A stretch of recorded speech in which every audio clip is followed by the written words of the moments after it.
stage are you most looking forward to? Quite nice going to Newcastle actually. Come on, you better say time trial. Oh. Who are you? If the legs are good, then the time trial. Okay. Yuri, what stage are you looking forward to the most? Also, the time trial, but yeah, it's my first 8-day race. Okay, that's enough. The time trial. He's looking forward to the time trial. What stage are you looking forward to the most this week? Don't have to. Time trial, yeah, me too. What stage are you looking forward to the most? Last. Time trial, I thought so. Yeah, me too. Which stage are you guys most looking forward to the most? The time trial, yes, that's what I thought. What stage are you looking forward to the most? This one? Time trial, yes, I thought so. Great. You are a national champion in the time trial, and you know we are here in Britain that you have to win that. No pressure. It's no pressure, but actually it's a little bit pressure.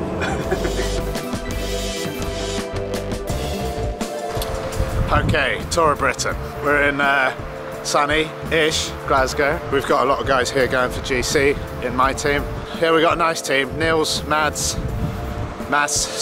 Jens, me, Yuri, who's the stagiaire, and Niels, Mads, Yuri, Harry Tanfield. Oh, how could I forget Harry? The team are trusting me to take me to the press conference in one of the BMWs. They've tended to avoid all the paddles because they've just cleaned it. I mean, that's going to be difficult at best. So I'm not driving the bus there, I'm driving the car, but the keys are somewhere in here. It's one of these keys. Whoa, that's loud.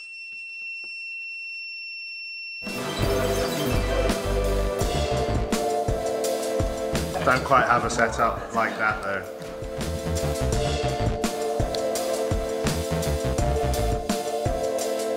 When are you going to launch your Ninja Steve devastating attack when nobody expects it? I don't know.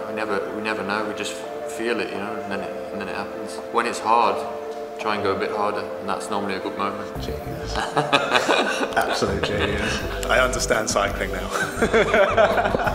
Press conference done. Got to post a jersey and then head back to the team hotel, rest up, stretch, and chill out. Oh, maybe try and find my time trial bike as well, because it's somewhere in Glasgow. Morning, stage one. How'd you sleep, Mads? Good. Good, I'm glad. I slept fine also. Early stage starts in the Tour of Britain, which means early wake-ups. Which is not Alex's cup of tea. We're on our way to stage one. Glasgow to Kirkcudbright? Kirkcudbright? A Scottish guy said it to me yesterday and I had no idea, didn't understand him at all. The accent here is thick. Took a picture of the haggis at breakfast and a guy, I thought he was Flemish. He started talking, I was like, I don't speak, oh you are, yep, that's a real strong accent. Hopefully a sprint today, but hopefully the race explodes, but a real sunny day in Scotland. It's probably one of their 4 sunny days a year here. Like, don't hate me. Yuri's ready to go fetch some bottles for us all day. Yeah, everyone's just really excited for the time trial. Stage one. Here we go. George Square in Glasgow. A start of stage one of the OVO Energy Tour of Britain. Scotland, terrible roads. Beautiful scenery. Sort of warm, sunny day, so I think we were lucky there. But the roads, oh, there was a couple of downhills with some really surprising corners, so we came in very hot and then have to brake very hard. Tried to set your ends up for the sprint. Absolutely crazy finale. Often happens on the first day of a tour. Like, everyone's fresh, everyone fancies themselves as a sprinter. The stage belonged to Dylan Groenewegen with Chimolai and Trentin making the podium. All done. Now we're doing what we do in the Tour of Britain, which is laying on our beds watching How I Met Your Mother. We'll get ready for tomorrow. Night.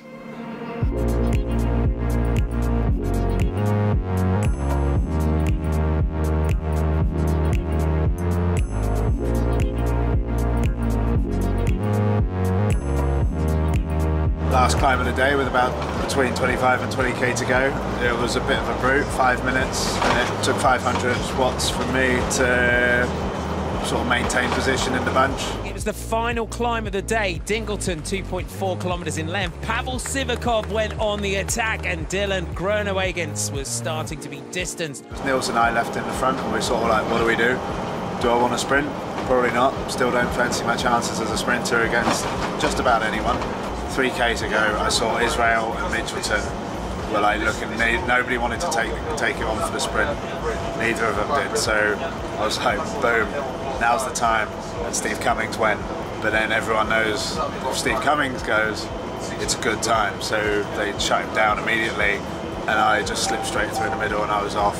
In towards the finish, it was Katusha Alpecine's Alex Dowsett, the British time trial champion, that pedalled off the front, looking to try and steal the stage victory from the sprinters left in the group behind. And it was real hard, but I was like, I had the belief. It was there. The finish line was in sight. You know, went through 1K to go, had a little glance over her shoulder on a corner. Couldn't see anyone. I was like, whew, this could be it. The left turn over the bridge, and Dowsett was still holding a small advantage. He just had the cobblestones to negotiate towards the finish. Then rounded the final bend with 500 and could see the bunch, and then they caught me 50 metres before the line. It was tragic, but I finished 7th. Dowsett, though, agonisingly close to the stage victory. Trentin, inside of the line, swept by him to take the stage. It was a good shot, it was a good go. The legs are good, legs are really good, which I'm happy about. Just coming down from altitude, never quite know how I'm going to feel, but I felt good. And to be able to launch that and almost pull it off was a good sign. So I'm looking forward to the rest of this week. Looking forward to the time trial. Nothing sends shivers up the spine of the peloton more than Matthew van der Poel attacking. He went, and everyone was like, collectively like, so, yeah.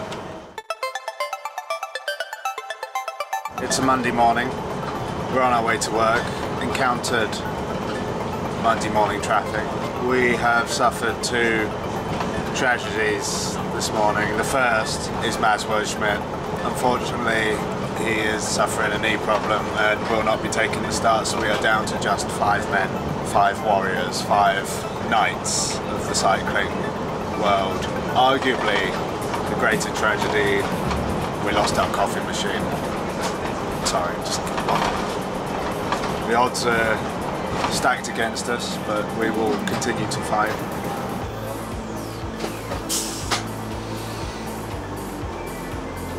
Good sleep? Very good. 205k I think with the neutral, so well, it's sunny, so may as well get the longest day done in some sun. What are you doing, Alex? Filming you, filming Harry. Oh. Feeling good today, guys? Yes. Yeah, not too bad. The special Jens de Boucher edition.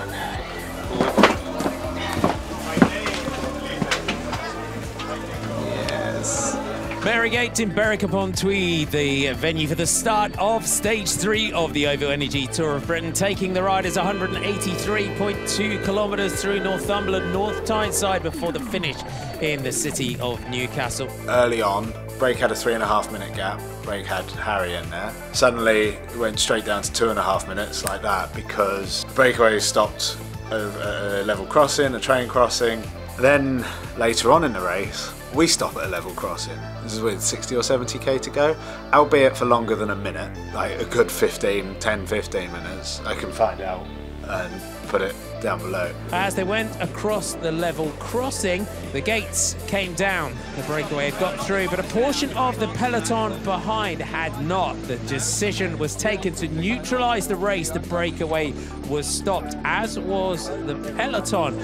The gap, though, was still 3 minutes and 45 seconds. Would this pay into the hands of the breakaway group as they headed towards Newcastle? Double standards, isn't it? Like, you stop the breakaway, you stop everyone second time round, but what happened to the first time round? That minute that the breakaway lost, the breakaway should have had that minute somewhere, and it should have been immediate. The other solution was at the second stop, give the breakaway that minute back at the second stop, but that would almost certainly guarantee a breakaway win. Had the breakaway not been given that minute early on, Mitchelton would have had to chase a little bit harder, everyone would have been a little bit more fatigued, and the break was caught at a K to go, slightly less. Had everyone been a bit more tired, I don't reckon we'd have caught them. It's the same as TV motorbikes giving a bunch of, like, a tow, like the guys being towed, they don't complain, but the guy up the road that's being chased, they complain, but it's just stuff that shouldn't happen. Breakaway group were looking good to potentially go all the way to the finish. Lotto Soudal and Mitchelton Scott with the Israel Cycling Academy team were working hard on the front. We get fined left, right and centre. Dropping litter, fair enough. Urinating where we shouldn't, fair enough. Directors getting fined for being on their phone in the car, that's fair enough as well. All of those things. When do we get to find the organisers or the commissaires or anything? In the last 30k, the pace was through the roof. It was mental. And there was oncoming traffic. Just oncoming traffic coming towards us on the other side of the road. Like people completely oblivious, driving clearly to the fact that there's a bike race going on. Come around a split each side of the roundabout because there's a guy with a flag on in the middle telling us you can go either side. So I went to the right.